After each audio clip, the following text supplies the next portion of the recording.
Grüß euch, liebe Zuseher.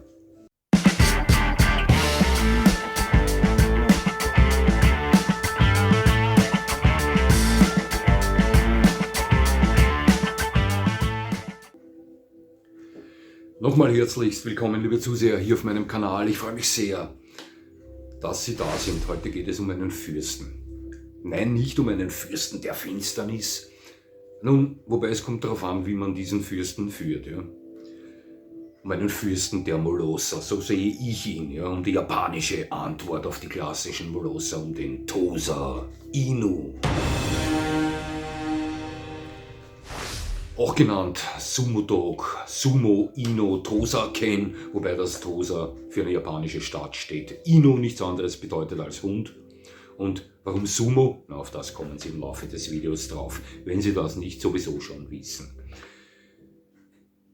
Sie wissen ja auch, speziell im 18. und 19. Jahrhundert boomte der professionelle Hundekampf, speziell in Großbritannien. Und dort entwickelte sich schnell ein Typ Kampfhund, der ganz flink auf der Welt bekannt war als der beste aller Kampfhunde. Der Bullen Terrier, entstanden aus Kreuzungen zwischen Bulldoggen und Terriern. Warum der beste? Ja, er war nicht der größte, nicht der stärkste, nicht der schwerste, aber er war ein Kampfhund, der bis zum Tod ging und der spektakulärste Kämpfe lieferte. Ja. Auch die Japaner erfuhren davon und die Japaner haben jahrhundertelange Tradition an Hundekämpfen. Im 14. Jahrhundert veranstalteten schon die Samurai Hundekämpfe mit ihren sehr hochgeschätzten und geliebten Hunden, die ja nicht nur Kampfhunde waren, sondern auch Jagdhelfer, Beschützer von Familie, wenn die Krieger nicht da waren, etc. Das waren Hunde des urtümlichen Spitztyps, wolfsähnliche Hunde, die direkten Vorfahren des Shikoku Inu und Akita. Ja, und im 19. Jahrhundert erfuhren die Japaner von diesem besten Kampfhund der Welt. Die schickten daraufhin gleich eine Delegation nach Großbritannien, denn die ließen das nicht auf sich sitzen. Die waren der Meinung, sie hätten die besten Kampfhunde und forderten Dogfighter in Großbritannien heraus. Die Briten nahmen das siegesicher an und machten sich auf den Weg nach Japan. Schnell kam es zu Vergleichskämpfen zwischen diesen britischen Bullen Terriern und diesen japanischen Kampfhunden. Und die Japaner erlitten eine fürchterliche Niederlage. Ja, gekränkt in Stolz und Ehre begannen die damit, an einem Hund zu arbeiten, der diesen britischen Bullen Terriern in Zukunft Parole bieten kann. Die nahmen als Basis ihre spitzartigen Kampfhunde her und kreuzten diese mit verschiedenen Mastiffschlägen und Jagdhunden. Nach jahrelangen Prozessen der Zucht entwickelte sich eine Art Hund, die den Japanern als geeignet erschien, die Briten erneut herauszufordern, und die schickten zum zweiten Mal eine Delegation dann nach Großbritannien. Auch dieses Mal nahmen die Briten wieder an und fuhren siegessicher nach Japan. Doch dieses Mal sah die Sache etwas anders aus, denn die japanischen neuen Kampfhunde setzten den britischen Bullen Terriern schwer zu. Und man weiß heute, dass diese britischen Dogfighter, als sie wieder abgereist sind, gesagt haben, mit diesem Hund haben die Japaner was Anständiges auf die Beine gestellt. Ja. Liebe Zuseher, wie ich zu dem Thema Hundekampf stehe, das wissen Sie, das habe ich schon des Öfteren gesagt, auch beim letzten American People Terrier Video. Aber wenn man über gewisse Hunderassen recherchiert oder wenn man gewisse Hunderassen präsentiert, dann ist das ein Thema, das man nicht weglassen kann. Das geht 1:1 mit der Entstehungsgeschichte dieser Hunde. Das muss man bringen. Ja. Grundsätzlich wissen Sie, Hundekampf, eine Sache, die ich absolut verachte. Ja, diese neuen Kampfhunde entwickeln sich weiter. Man kreuzte dann noch den Standard Bull Terrier ein, der ja später entstanden ist, auch Deutsche Doggen und Bernhardiner und so weiter. Ich habe da ein Bild ausgegraben, eines dieser ursprünglichen Tosa Inus, so wie sie damals aussahen, als sie sich gegen diese Bullen Terrier matchten. War gar nicht einfach, aber Sie sehen auf diesem Bild, dass der Tosa damals in seiner ursprünglichen Form dem heutigen eigentlich überhaupt nicht ähnlich sah. Ja, aber wie gesagt, danach wurden ja noch andere Rassen auch eingekreuzt und so weiter. Man versuchte diesen Hund noch weiter zu perfektionieren. Und im Zweiten Weltkrieg wurde der Tosa zur Hebung der Moral der kämpfenden Japaner auf den Stützpunkten zu kämpfen gegeneinander eingesetzt. Das hob die Moral der Japaner. Sie wissen, wie dieses Volk tickt. Eigenschaften wie Kampf, Mut, Zähigkeit, Kraft sind Dinge, die bei diesem Volk ganz oben angesiedelt sind. Sie wissen schon, ja, ist so. Also, Zweiter Weltkrieg wurden auf vielen Stützpunkten der kämpfenden japanischen Truppe Hundekämpfe mit Tosas veranstaltet, um die Moral der japanischen Soldaten zu heben. Nach dem Zweiten Weltkrieg war es Privatleuten verboten, solch einen Hund zu halten. Nur Mitglieder der Yakuza-Mafia durften Tosas führen. Wenn es jemand gewagt hat, dennoch einen Tosa Inu zu besitzen, dann musste er mit schwersten Konsequenzen rechnen. Wie die ausgesehen haben, muss ich Ihnen nicht sagen. Ja. Doch irgendwann wurde das von der Yakuza fallen gelassen und die Tosas fanden auch ihren Platz bei normalen Leuten, also die nicht den stark tätowierten Yakuzas angehörten. Yakuza, gefährliche Geschichte, möchte keine Schwierigkeiten mit diesen Leuten haben. Ja, der Tosa Inu wurde als Hunderasse anerkannt. Da haben wir einen Standard, den ich kurz mal ankratzen möchte. Tosa Inus werden mindestens 60 cm hoch mit der Schulter, aber ich sage Ihnen was, das geht immer nach oben. Ja. Und gewichtstechnisch muss das Ganze miteinander harmonieren, ja, mit so viel Substanz wie möglich. Also gewichtsklassenmäßig geht das hier wirklich von bis. Ich sah Tosas mit 60 Kilo, ich sah Tosas mit 100 Kilo. Doch dazu etwas später. Typische Molosser. Riesenkopf, Schlappohr, stark knochig, stark bemuskelt, Faltenbildung, mächtiger Fang, groß, schwer. 3 Farben gibt es beim Tosa. Rot in verschiedenen Tönen von Weizenfarben bis tiefrot hinein, übergestromt bis zu schwarz. Und besonders letztere sind sehr gefragt. Ich weiß, dass oftmals schwarze Welpen in einem Wurf mit roten Welpen ums Doppelte verkauft werden wie die roten. Ja. Oftmals haben diese Hunde einen weißen Brustfleck, ist erlaubt, ja. Manchmal weiße Pfoten, das hatte auch meiner. Beim Charakter des Tosas wird es etwas knifflig. Ich sage Ihnen was. Es gibt nur wenige Molosser, in welche ich mich derartig eingelesen habe wie in den Tosa, den ich mir ja auch damals selbst besorgt habe. Leider wurde mein Tosa nur 10 Monate alt, doch das möchte ich auch dann nachher nochmal etwas detaillierter erzählen. Es gibt eine Sache beim Tosa Inu, die ja, weit verbreitet ist bei diesem Hund. Das sagt man ihm nach. Ich selbst habe das nicht erlebt, aber ich habe mit unzähligen Tosa-Besitzern gesprochen. Es müssen an die 100 gewesen sein und geschrieben. Ne? Alle kennen die Mehr, dass der Tosa mit anderen Tieren im selben Haushalt nicht zurechtkommt. Ja, also das hat schon jeder Tosa-Besitzer gehört. Man sagt, wenn man sich einen Tosa besorgt, sollte man keine Katze zu Hause haben. Ja, Sie wissen schon, oftmals sind die Katzen die Chefs zu Hause. Die Hunde lassen danach, obwohl sie körperlich weit überlegen wären. Doch oftmals, Sie wissen schon, Sie kennen solche Videos, ich habe das auch schon oft gesehen und denke mir, aber ist so, da setzen sich die Katzen psychisch irgendwie durch. Doch das kann beim Tosa gefährlich werden. Also man sagt dem Tosa nach, wenn er mit einer Katze im selben Haushalt lebt und die Katze vielleicht die Chefrolle übernehmen wird, war's das mit der Katze. Ich selbst kann das nicht bestätigen, ich habe das nur oft gelesen, ich habe das von Besitzern von Tosas gehört, die es mir aber selbst nur gesagt haben, dass sie das gehört haben. Ja, also ob das stimmt, liebe Zuseher, kann ich nicht sagen. Aber man sagt es dem Tosa nach. Ich kannte keinen Tosa-Besitzer, der auch eine Katze zu Hause hatte. Ja. Vielleicht gingen die da auf Nummer sicher. Auch weiß man beim Tosa Inu, dass ich möchte das vielleicht so erklären. Man sollte bei keinem Hund den Lautstärkeregler bezüglich dominante Triebigkeit stark aufdrehen. Ja. Es ist natürlich immer Sie wissen schon, was ich meine. Ja.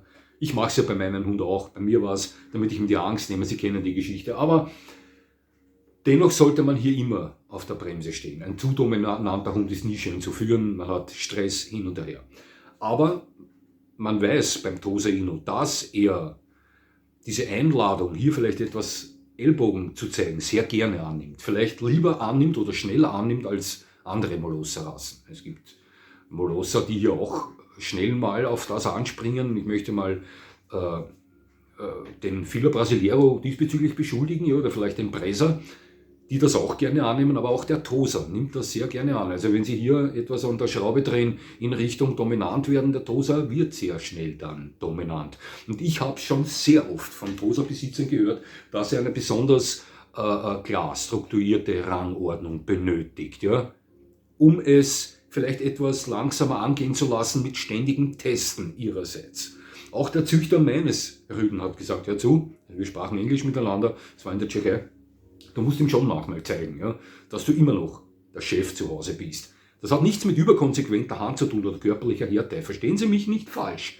Das geht alles psychisch, Sie wissen schon. Wenn Sie ein guter Hundeführer sind, wissen Sie das. Doch manche Hunde benötigen hier öfter Nachdruck oder Bestätigung, dass das immer noch so ist als andere Hunde. Wenn Sie jetzt sagen, nein, das stimmt alles nicht, dann stimmt alles nicht, dann sind Sie höchstwahrscheinlich in diesem Bereich der Hundepsychologen zu Hause. Ja, aber realistische Hundeführer wissen, dass das so ist und das liegt auch in der Natur der Hunde. Ja, auch in Wolfsrudeln werden die Alpha des Öfteren getestet, ob sie es auch immer noch sind. Das ist in unseren Hunden drinnen. Bei manchen mehr, bei manchen weniger. Lügen wir uns nicht an. Beim Tosa kann das des Öfteren vorkommen und das ist eigentlich atypisch für Molosser mit hoher Reitschwelle, eher ruhigeren Hunden. Aber ich würde dem Tosa auch bei der Reitschwelle vielleicht eine andichten, die nicht ganz so hoch ist wie bei anderen Molossern. Auch der Tosa ist ein, sage ich mal, recht ruhiger Hund. Ne? Nicht zu triebig, nicht zu schnell aufgeregt. Sie wissen schon, wie viele Gebrauchshunderassen oder Terrier. Aber er gehört zu den Molossern mit etwas niedrigerer Reizschwelle als andere. Also ich würde einen Mastiff oder einen Mastino eventuell etwas geduldiger betiteln, bezeichnen. Ja? Ist natürlich individuell, weiß ich schon. Es gibt wahrscheinlich Mastinos da draußen, die eine Zündschnur haben, die ist so kurz wie die eines Terriers. Ja, aber Sie wissen schon, was ich meine. Der Tosa ist hier mit Vorsicht zu genießen. Generell gesehen ist das charakterlich ein typischer Molosser. Ja? Selbstbewusst, ruhig, nicht aufgeregt. Aber er springt schnell an, ja, wenn Sie vielleicht auf der falschen Schraube drehen. Er nimmt dieses Geschenk gerne an. Ja? Also passen Sie hier auf. Wirklich vernünftig erziehen. Das ist ein mächtiger Hund. Ja? Ich gebe Ihnen ein Beispiel. Sie wissen, mein Lieblingsmolosser ist eigentlich der Cane Corso. Der Tosa folgt ihm. Auf dem Fuß. Doch ich weiß nicht, ob mir nochmal einen Hund nach meinem Hund nehme. Es kommt davon, wie ich körperlich benannt bin, wie fit ich bin, ja, und wie alt mein Hund wird. Ich hoffe, er lebt ewig. Das haben wir schon mal besprochen. Aber ich muss bei der Beschaffung eines Hundes ja auch immer auf meine Frau denken. Auch ihr muss es möglich sein, unseren Hund zu führen. Ja. Hauptsächlich gehe ich mit meinem Hund, aber es muss auch ihr möglich sein. Ja. Das ist ja unser Hund. Bin mir sicher, dass wenn ich einen Cane Corso und einen Tosa Ino auf dieselbe Art und Weise erziehe, ja, meinem Stil, der Cane Corso der Führigere ist. Ja, und deswegen weit mehr geeignet ist für meine Frau als der Tosa. Denn der Tosa nimmt oftmals auch viel mehr Substanz als der Cane Corso mit. Ja. Der Vater meines Tosa Inos war ein Rüder mit 86 cm Schulterhöhe und 82 Kilo Gewicht. Muss ich Ihnen mehr sagen? Ich weiß, es gibt größere und schwerere Hunde, aber glauben Sie mir, ein Hund mit knapp 90 cm Schulterhöhe und über 80 Kilo Gewicht, das ist ein Schlachtschiff. Den müssen Sie auch kontrollieren können. Rein körperlich wäre meine Frau dazu nicht fähig. Meine Frau ist schlank, ja, und wenn es um das geht, würde ich sagen, hätte sie auch mit einem Cane Corso zu kämpfen. Ja, klar, die Welt ist nicht perfekt. Sie wissen schon, was ich meine. Ja, doch sonst ist der Tosa Ino charakterlich ein Traumhund. Ja. Ein unbestechlicher Wächter. Und ich warne jeden Einbrecher, wenn Sie das Grundstück betreten, unbefugt betreten, auf welchen ein Tosa Ino wacht, wenn der Sie in die Mangel nimmt, dann gute Nacht. Dann grüß Gott, Herr Kompott, sage ich Ihnen gleich. Nein, ein unbestechlicher Wächter, ein Traumfamilienhund. Ein Hund, der in der Familie aufgeht. Ein absolut liebevoller Hund. Ich besaß einen Tosa Ino. Ich möchte Ihnen kurz mal sagen, wie ich auf diese Rasse draufgekommen bin. Ich möchte das nicht zu weit in die Länge ziehen, aber ganz kurz erkläre ich das. Immer schon Molosser-Fan gewesen und Ende der 90er meinen ersten Tosa Ino gesehen. Also in echt gesehen. Gekannt habe ich ihn schon länger. Welthundeausstellung in Tulln, von der Weite groß rot. Was ist das? Das muss ein Tosa sein. Eine Dame aus der Tschechei gefragt, ist das ein Tosa Ino? Ja, ein Tosa Ino. Wir unterhielten uns miteinander. Ich war fasziniert von dem Hund, ja, und tauchte immer mehr in diese Materie ein. Begann mit Züchtern zu schreiben im Netz. Begann auf jeder Ausstellung mit Besitzern von Tosas zu sprechen, also mit sicher 100 Tosa-Besitzern gesprochen. und nahm dann Kontakt auf mit einem Züchter in der Tschechei. Zu dem Zeitpunkt gab es belegt 6000 Tosas weltweit. Galt damals als einer der seltensten Hunderassen auf der Welt. Wie es heute aussieht, weiß ich nicht genau. Ja. Das ging aber dann in die Hose. Ich leistete sogar schon eine Anzahlung, aber wir wurden uns dann da dennoch nicht einig. Die Anzahlung war weg, aber damit konnte ich leben. Nahm dann Kontakt mit einem anderen Züchter auf. Wir fuhren dann dorthin. Mein Bruder war dabei. Ich sah mir die Elterntiere an. Die Großeltern kannte ich nur von den Papieren. Die habe ich nicht persönlich gesehen. Und das war so, zuerst sah ich die Mutter, die stand draußen im Garten. Da sagte mir der Besitzer, wir unterhielten uns auf Englisch, es ist nicht so gut, wenn wir jetzt rausgehen. Also die war gerade trächtig, die hatte meinen Welpen noch im Bauch, denn sie kommt mit Fremden nicht so gut zurecht. Ich sah beim Fenster raus, sie sah uns an mit einem Blick so, kommt jetzt raus zu mir, macht ihr mir ein Geschenk oder nicht? Ja? Wunderschön, eine schwarze Hündin, schwarz, und hatte etwas Ähnlichkeit mit einem Fieler vom Kopf her und so. Ja? Und dann sagte ich würde gerne den Vater sehen, sagte, nehmt Platz, wir setzen uns ins Wohnzimmer, mein Bruder, ich, meine damalige Lebensgefährtin, wir setzen uns hin und da war zwischen Wohnzimmer und Vorzimmer war so eine Milchglastür, Schiebetür. Als wir uns niedersetzten, hörte ich draußen den Züchter halt mit seiner Frau reden, ja Zago, der Vater meines Hundes hieß Hizagi, Zago war scheinbar sein Spitzname. Also sie sollte einen Hizagi holen. Dann sahen wir nur eine Silhouette. Ja, eine riesige Silhouette hinter der Milchglas-Schiebetür. Und als die Tür aufging, kam Hizagi hinein zu uns. Ja. Was soll ich Ihnen sagen? Mein Bruder klebte an der Wand und wäre er Spider-Man gewesen, wäre er rückwärts nach oben gegangen und hat nur zu mir gesagt, was für ein Pferd. Ja. Also ein beeindruckender, mächtiger Rüde. Reingekommen, wir sind gesessen und als ich so da, ich bin 1,80 Meter groß. Als ich so da gesessen bin, hat er mir genau in die Augen gesehen, hat uns begutachtet, aber freundlich. Selbstbewusst, reserviert, aber freundlich. Ja. Es ist reingekommen, ja, so in der Manier, ich bin jetzt sage, wer seid ihr? Ja. Hat uns angesehen, hallo Junge, ne? Beeindruckender Rüde. Und ich sagte, das war ja, ich möchte einen Sohn von ihm haben und von ihr. Ja. Ja, so sind wir dann ins Geschäft gekommen und ja, dann habe ich mir meinen Hund geholt und dann noch öfters bei ihm. Mein Hund ist an einer ganz mysteriösen Krankheit mit 10 Monaten dann verstorben. Wir waren bei unzähligen Spezialisten, keiner kam damit klar, aber ich möchte da nicht ins Detail gehen, das ist keine schöne Geschichte. Ja. Hat mich schwer traumatisiert, konnte 2 Wochen nicht schlafen, weinte fast jeden Tag vor Trauer. Mein Herz fühlte sich an, als hätte es jemand in der Hand und würde es zusammenquetschen, so, ja, egal. Er wurde nicht alt, aber so bin ich auf den Tosa gekommen, den Traumhund. Und ich sage Ihnen was, ganz kurz, eins möchte ich noch sagen. Wie gesagt, er wurde 10 Monate alt, aber ein Hund, der absolut nervenfest war. Also das war dem, wenn ich mit dem in eine Hundefreilaufzone gegangen bin, war das dem völlig egal. Ja. Da 10 Hunde auf ihn zustürmen und der hat absolut nervenfester. Und obwohl er noch sehr jung war, wir wissen ja, dass Molosser lange brauchen, bis sie im Kopf erwachsen sind. Aber begann auch langsam schon Rüden gegenüber aufmüpfig zu werden. Da musste ich ihn bremsen, weil ich wusste, der wird mal genauso ein Schlachtschiff wie sein Vater. Ja, und wenn ich hier nicht auf die Bremse steige, dann wird es stressig werden. Also hier musste ich ihn schon manchmal runterbremsen. Und einmal, ich mache gleich Schluss, nur das muss ich Ihnen noch erzählen, ich war bei meinen Eltern zu Besuch und ging dort mit ihm spazieren und der sah noch nie ein Pferd. Ja. Und da war er etwa 9 Monate alt und hatte knapp 55 Kilo, über 70 Zentimeter Schulterhöhe schon. Und da kam um die Ecke eine Reiterin auf einem roten, also auf einem Fuchs, großer Hengst. Mein Hund, so Shiro, mit 9 Monaten, sah dieses Pferd noch nie ein Pferd vorgesehen.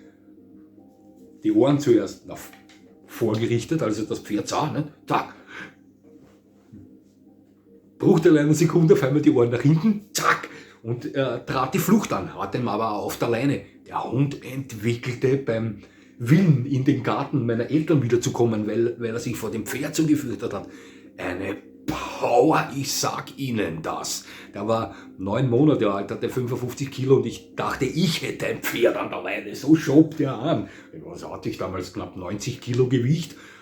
Aber ich war hinten nach, das sage ich Ihnen, und ich musste lachen, das kostete mir auch viel Kraft. Ja. Ich versuchte ihn gleichzeitig zu beruhigen, aber ich musste so lachen, dass mir vor Lachen die Tränen runtergelaufen sind, ja, weil er die Ohren wie ein Elefant, die Ohren zurück und vielleicht haben Sie schon mal so einen kleinen Elefantenjungen gesehen, der davonläuft, der hat die Ohren zurück, ja. Ja, er starb dann bald und ja. Ja, so bin ich auf den Tosa gekommen. Was soll ich Ihnen sagen? Für mich ein Fürst der Molosser, ein wahnsinnig schöner Hund mit einer ja, brutalen, schrecklichen, aber auch gleichzeitig beeindruckenden Vergangenheit. Ganz kurz, bevor ich eine persönliche Meinung über diesen Hund abgebe, noch zum Thema Kämpfen. Tosa werden ja bis heute in Japan offiziell und erlaubt als Kampfhunde eingesetzt. Das heißt ja, Tosas verletzen sich da nicht. Also tatsächlich spielt sich das so ab, da herrschen strengste Reglements, dass sich die Hunde dort am Nacken packen und versuchen niederzuwerfen. Ja, also die Hunde dürfen da keinen Laut von sich geben, weder knurren, noch bellen, noch winseln. Die Hunde dürfen keine Angst zeigen und was wichtig ist, sie dürfen nicht klar erkennbar verletzt werden. Also dass da Weichteile ihnen verletzt werden im Kragenbereich, wenn sich die Hunde schütteln, ist einmal ganz klar. Ich meine, die bestehen aus Fleisch und Blut. Also wenn die Japaner behaupten, die Hunde verletzen sich hier nicht, dann glaube ich ihnen das nicht ganz. Aber nicht in der Art und Weise, wie es bei diesen Hundekämpfen vorkommt, die oder in illegalen Kreisen da mit Beats und so weiter stattfinden. Das ist klar, also die japanischen Tosas, da brechen sich keine Kiefer oder keine Läufe und so weiter, reißen sich keine Stücke Fleisch heraus aus dem Körper. Also sobald ein Hund blutet oder klar erkennbar verletzt ist, wird der Kampf unterbrochen. Sobald ein Hund bellt oder knurrt oder winselt, wird der Kampf unterbrochen. Sobald ein Hund Angst zeigt, wird der Kampf unterbrochen. Das ist offiziell erlaubt in Japan. Die Hunde tragen dort Titel wie die Sumo-Ringer, also das geht bis zum Yokozuna und auch diesen traditionellen Schmuck. Also das ist eine ganz arge Sache. Gekämpft wird nur mit den Rüden, die Hündinnen dienen nur zur Fortpflanzung. Diese Hunde werden dort hochgeschätzt, verehrt, ja, wie Halbgötter. Ja, ist so. Eines möchte ich Ihnen noch diesbezüglich sagen. Ich kannte da mal eine Person, die meinte, ja, ihre Schwester hat einen Tosa Inu und die sind dafür bekannt, dass sie nicht beißen, wenn sie kämpfen. Also wie kommst du auf das?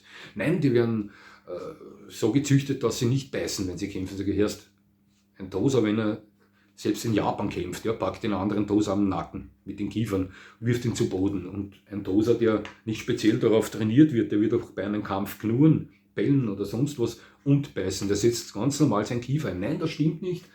Tosas beißen nicht, also glauben Sie den Schwachsinn nicht. Ja. Wenn ein Tosa nicht irgendwie in eine spezielle Richtung trainiert wird, funktioniert er ganz normal wie jeder andere Hund auch. Ja. Ist so. Ganz kurz, als ich in den Tosa hinein recherchierte, war ich auch in Foren zu Hause, wo Hundekämpfer dabei waren. Ja. Das war ein Forum vom Balkan.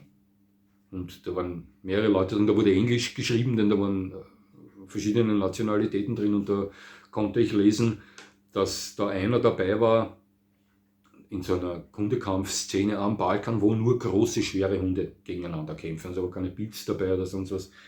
Ja, ging es auch um irgendwelche Reglements. Mir stellt es die Haare auf, wenn ich sowas lese, aber ich war da gerade im Thema Tosa drin und da ging es um einen Tosa. Da ging es um einen Tosa, den alle Kangal und Alabei-Besitzer aus dem Weg gingen. Das war ein Rüde mit 90 Kilo, der alle Alabais und alle Kangals dort bei diesen Kämpfen aus dem Weg räumte. Ja. Also so viel zum Thema, ein Tosa beißt nicht, wenn er uns irgendwo sagen, ja. Aber nochmal, Sie kennen meine Einstellung zum Thema Hundekampf. Die sollen alle zum Teufel gehen, diese Leute. Ja. So, persönliche Meinung zum Tosa Inu. Für wen ist der Tosa Inu geeignet? Ja, wenn Sie einen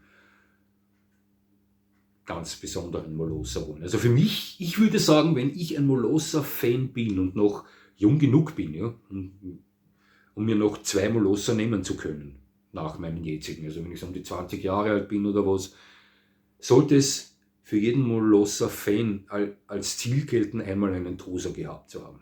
Das ist meine Meinung. Ja. Mehr möchte ich dazu nicht sagen. Für mich ist das irgendwie ein Tüpfelchen am i. Also ein Tosa ist ein Wahnsinns-Molosser. Bin mir sicher, wird auch den meisten Molosser-Fans gefallen. Auf jeden Fall geeignet für Leute eben, die sich vorstellen können, mit großen, starken Hunden, die einen anspruchsvollen Charakter besitzen, umgehen zu können. Ja, also für zu schwache Menschen oder die sich nicht sicher sind, einen derartigen Hund handeln zu können, ist der Tosa nichts. Ja. Mit Sicherheit nicht, also das versichere ich Ihnen. Hier müssen Sie schon eine selbstbewusste Person sein, die weiß, dass sie einen Hund handeln kann, in richtige Bahnen lenken kann und auch körperlich stark genug ist, diesen Hund kontrollieren zu können, wenn er mal was tut, was sie nicht wollen. Ja? Also für solche Leute ist der Tosa Inu geeignet.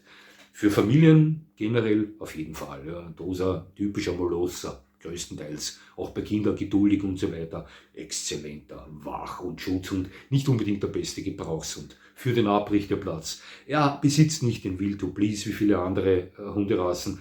Oder auch einer der besten dafür geeigneten Molosser, der Cane Corso. Außerdem ist er oftmals ein ziemlicher Brocken. Es kommt natürlich immer auf die Linie an, das müssen Sie sich vorher sowieso die Elterntiere ansehen, ja, dann können Sie schon in etwa erahnen, in welche Richtung da geht, aber oftmals sind sie einfach zu groß, zu schwer, ja, um an Gerätesport teilzunehmen, Hochsprung, Weitsprung etc. Also für den Gebrauchshundesport eher weniger geeignet. Aber wenn er erwachsen ist, ein toller Begleiter auf Wanderungen, gar keine Frage, der ist mit Ihnen unterwegs über Stock und Stein. Doch beim Tosa, wie bei vielen anderen Hunderassen, die mal groß und schwer werden, besonders im Welpenalter, im jungen Alter aufpassen, ihn nicht überfordern, die Wachstumsfugen, das ist alles noch weich, noch nicht ganz zusammen. Sie können ihn sonst ziemlich beschädigen im Bewegungsapparat und später dann haben Sie einen armen Hund, der sich nicht mehr bewegen kann, weil Sie ihn als Welpe zu viel gefordert haben. Man soll hier aufpassen. Das gilt für alle Hunde, die mal groß und schwer werden. Als Junghund, als Welpe nicht überfordern. Lieber öfter mit dem Hund unterwegs sein, aber immer nur kurz. Gibt es ja diese Faustregel, pro Monat 5 Minuten. Also wenn der Hund 4 Monate alt ist, 4 mal 25 Minuten Gassi gehen. Sie können ja stundenlang unten sein oder im Garten sein, aber dann setzen Sie sich wohin, lassen Sie den Hund tun und machen, was er will. Wenn er müde ist, legt er sich nieder. Aber ihn nicht dazu verurteilen, stundenlange Märsche zu absolvieren im jungen Alter. Das ist gar nicht gut.